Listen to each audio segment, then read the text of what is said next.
안녕하세요. 하루 필수 말씀 충전 하필큐티 조종환입니다.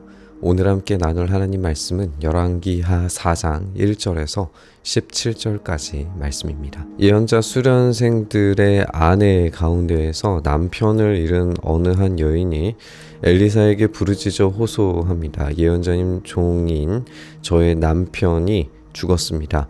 예언자님께서도 아시다시피 그는 주님을 경외하는 사람이었습니다. 그런데 빚을 준 사람이 와서 저의 두 아들을 자기의 노예로 삼으려고 데려가려고 합니다. 이렇게 이야기를 합니다.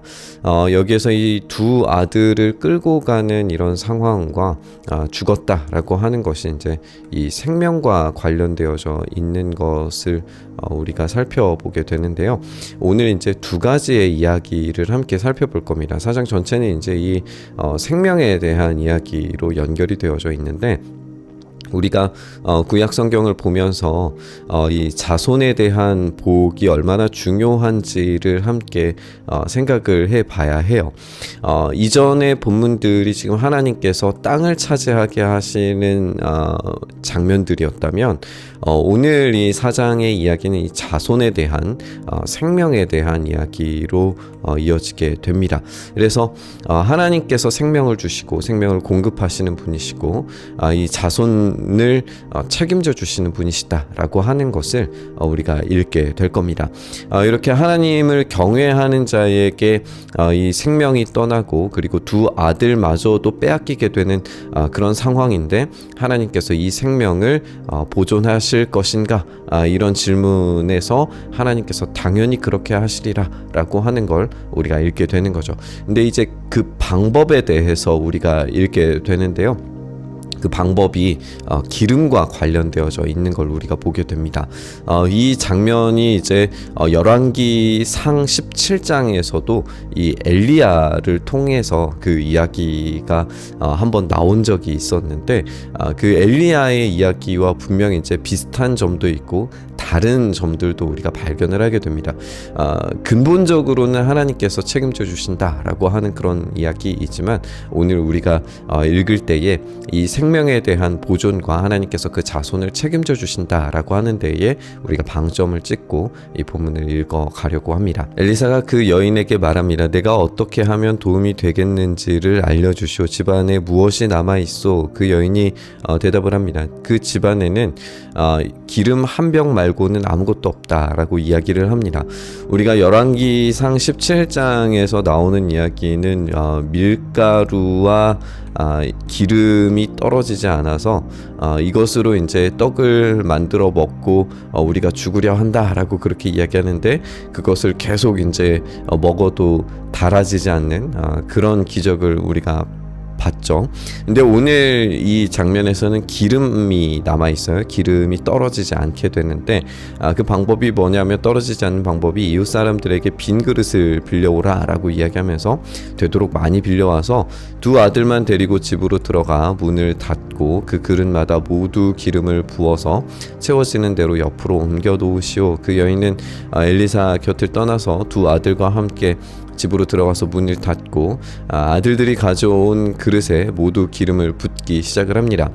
그런데 그 그릇마다 이제 다 채워지게 되니까 그릇이 남아있지를 않아요. 그래서 그릇이 더 없느냐라고 어머니가 물어보니까 아들들은 그릇이 이제 더 없다고 말해요. 그러자 기름은 더 이상 나오지 않게 됩니다. 여인은 하나님의 사람에게로 가서 이 사실을 알리니까 이 하나님의 사람으로 표현이 되죠. 엘리사는 그에게 답하기를 기름을 팔아 빚을 갚고 나머지는 생활비로 쓰도록 하시오라고 이야기하면서 하나님께 얼마나 넘치게 채워주셨는가를 생각하게 됩니다. 우리는 여기에서 이제 이 넘치게 채워지는 이 생활비로 빚을 갚고도 남을 만한 어떤 이 재물에 대해서 생각을 하기가 쉬운데, 사실 이 본문에서는 이 재물이 핵심이 아니죠. 이 자녀들을 잃지 않고 이들을 보전하게 되고 이들을 양육하고 키워서 성인이 되게 만들므로써 미래가 생겼다 라고 하는 것이 이 본문에서는 더욱 중요하게 매겨지는 가치입니다. 그러니까 아이들이 없으면 미래가 없어요. 그리고 이 자손에 대한 축복은 하나님께서 아브라함에게 주신 그 복이기 때문에 이 미래를 잃어버린다는 것만큼 끔찍한 재앙이 없습니다. 그런데 이 자손, 이 자녀들을 하나님께서 책임지시고 양육하게 하시고 공급하시고 그들을 키울 수 있게 하심으로써 이 미래를 되돌려 주시는 거죠. 이것이 이제 우리가 살펴보려고 하는 핵심의 내용입니다. 이전의 본문들에서 이제 땅에 대한 강조점이 있었고 땅을 정복하시는 것이 누구신가라고 그렇게 질문을 했었다면 이제 그들에게 자손들을 과연 허락하실 것인가라고 하는 데 있어서 그렇다라는 답변을 우리가 읽게 되는 거죠. 이제 이어지는 이야기는 엘리사가 수넴 마을을 지나가는 이야기예요. 이 수넴 마을을 지나가게 되는데 한 부유한 여인이 있었어요. 그 엘리사에게 음식을 대접하고 싶어 해서 그곳을 지나칠 때마다 거기에 들러서 음식을 먹곤 하는 그런 집이었습니다. 여기에 이제 이 부유한 여인이라고 표현되는 것으로 봐서 이 집안 자체가 가지는 이 지역, 이 수넴 마을 지역에서 어떤 유지의 역할을 했으리 라고 생각하는 것이 좋겠죠. 그렇게 생각할 때에 이 부유한 여인은 재정적으로는 넉넉하지만 문제가 한 가지 있어요. 그걸 이제 우리가 읽게 될 텐데 이 여인에게는 자녀가 없습니다. 이것이 이제 우리가 보려고 하는 거죠. 이 이야기에서 이제 우리가 찾아볼 수 있는 굉장히 중요한 뉘앙스 하나는 뭐냐면 이 여인이 부유한 여인이고 지역의 유지로서 그 공동체를 이끌어 나가는 어떤 그런 모습을 보여주는데 자녀가 없어요.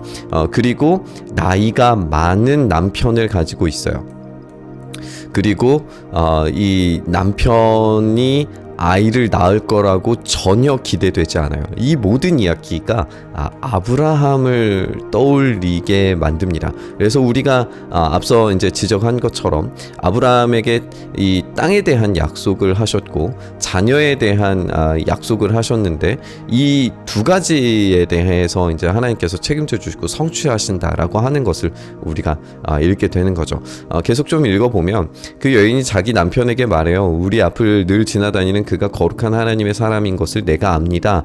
옥상 벽으로 둘러진 작은 다락방을 하나 만들어서 침대와 탁자와 의자와 등잔을 갖춰 놓고 우리 집에 들르실 때마다 그곳에 들어가서 쉬시도록 합시다. 우리가 아브라함이 천사를 얼마나 이제 극진히 대접했었는지를 떠올려 보면 하나님의 사람을 극진하게 대접하는 이 모습이 이제 그런 것과 연결되어져 있다라는 것을 우리가 생각을 해볼 수 있겠죠. 1차적인 의미만 생각을 해보면 지금 이 시대가 아합과 이 이세벨이 얼마나 이제 막강한 영향력을 펼쳤는지를 생각을 해보면 지금 아직 이제 아들의 때이기는 하지만 아직 이 바알과 아세라의 영향력이 엄청났을 거란 말이에요. 그런데도 불구하고 하나님의 사람을 이 극진히 대접한다라고 하는 것은 단지 하나님의 사람에 대한 공경과 헌신이 아니라 하나님에 대한 헌신이라는 것을 우리가 생각을 해야 해요. 우리가 2장에서도 함께 살펴봤던 것처럼 하나님의 사람에 대한 무시, 모욕 이런 것들을 하나님에 대한 모욕으로 인정이 되어서 이 곰이 나타나서 그 마을에 있었던 이 젊은 무레베들이 죽는 그런 사건들이 일어났었죠. 이제 그것에 대한 반대인 거예요. 하나님의 사람에 대한 헌신이 곧 하나님에 대한 헌신이고 하나님에 대한 헌신을 하나님께서 이 자녀의 복으로 어떻게 갚아주시는가에 대한 이야기를 우리가 읽게 되는 겁니다. 하루는 엘리사가 거기에 갔다가 다락방에 올라가서 누워서 쉬게 되었는데 이 자기의 젊은 시종 게하시에게 수넴 여인을 불러오라고 했어요. 게하시가 그 여인을 불러오니까 여인이 엘리사 앞에 섰어요. 엘리사가 이제 게하시에게 말하죠. 부인께 여쭈어 봐라. 그러니까 굉장히 이 게하시라고 하는 인물을 사이에 두고 엘리사와 이 수넴 여인이 서 있는 것을 우리가 보게 되죠. 그러니까 이 여인은 단순히 그냥 어떤 부인 정도가 아니라 상당한 지위가 있어서 그런 이 모습으로 보여져요. 굉장히 존중하는 모습일 수 있고 내외하는 그런 모습을 우리가 발견하게 되는 거죠. 우리를 돌보시느라고 수고가 너무 많소. 내가 부인에게 무엇을 해드리면 좋겠소. 부인을 위하여 왕이나 군사령관에게 무엇을 좀 부탁해야 할까요? 라고 그렇게 이 왕이나 군사령관을 동원할 정도의 어떤 일들을 해달라고 부탁을 할까 이렇게 이야기를 하고 있어요. 그런데 여인은 대답하기를 저는 저의 백성과 함께 한데 어울려 잘 지내고 있습니다 라고 이야기하면서 이 수넴 지역 이 마을에 대한 어떤 이 영향력이 분명히 있었다라는 것을 우리가 생각을 해볼 수 있어요. 그러니까 우리가 생각하는 것처럼 이 아브라함과 사라에 대한 이미지가 굉장히 많이 묻어져 있는 그런 모습을 보게 됩니다. 엘리사가 게하시에게 물어요. 그러면 내가 이 부인에게 무엇을 해주면 좋을까? 게하시가 대답하기를 생각나는 것이 있습니다. 이 부인에게는 아들이 없습니다. 그의 남편은 너무 늙었습니다. 이 아들의 없음, 자녀의 없음으로 인하여서 그녀가 당했을 어떤 치욕, 이것이 이제 이 본문에서 알 수 있는, 우리가 충분히 생각할 수 있는 장면이라는 겁니다. 이 여인은 분명히 어떤 이 지위가 있어 보이고 그런 영향력을 행사하는 것처럼 보여지고 그 영향력에 따라서 이 백성을 잘 다스리고 있는 어떤 그런 모습이 보여져요. 그럼에도 불구하고 아들 없음으로 인한 이 치욕, 하나님으로부터 버림받았다라고 하는 어떤 그 사람들의 손가락질, 이런 것들이 분명히 있었으리라고 충분히 예상이 가능한 거죠. 이 아들이 없음에 대해서 그래서 하나님께서 어떻게 대하실 것인가 이야기를 읽게 됩니다. 엘리사는 게하시에게 그 여인을 다시 불러오게 해요. 게하시가 그 여인을 부르니 그 여인이 문 안에 들어섭니다. 이때 엘리사가 말하기를 내년 이맘때가 되면 부인께서는 품에 한 아들을 안고 있을 것이요 라고 이야기하니까 여인이 답하기를 그런 말씀 마십시오 예언자님, 하나님의 사람께서도 저 같은 사람에게 농담을 하시는 겁니까? 이 농담에 대한 반응은 웃음이겠죠. 그렇다면 우리가 이제 생각이 드는 게 아브라함과 사라도 이 하나님의 사자에 대한 이야기를 듣고 웃었다라고 하는 거예요. 그것은 비웃음이었어요. 이 웃음이 이제 이츠하크여서 아들의 이름을 이츠하크, 웃음이라고 지어라 라고 말한 것을 우리가 알고 있습니다. 그러면 그 장면이 마치 생각나게 되는 거죠.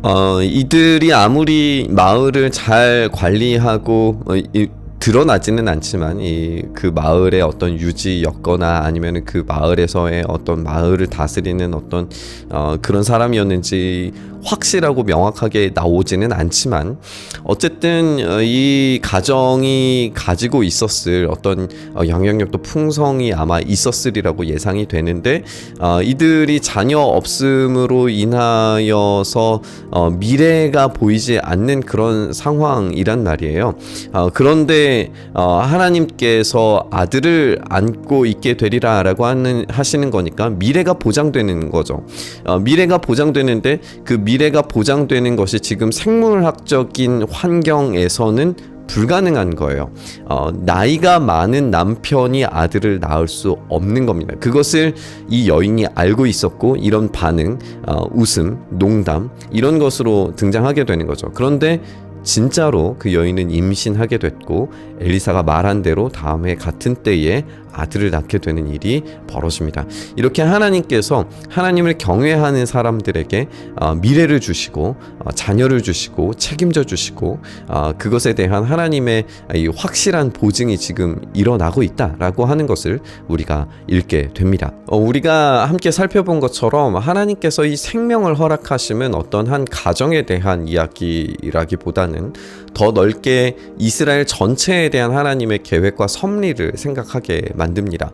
하나님은 땅을 허락하시는 분이심과 동시에 생명을 허락하시고 그 미래를 허락하시는 분이십니다.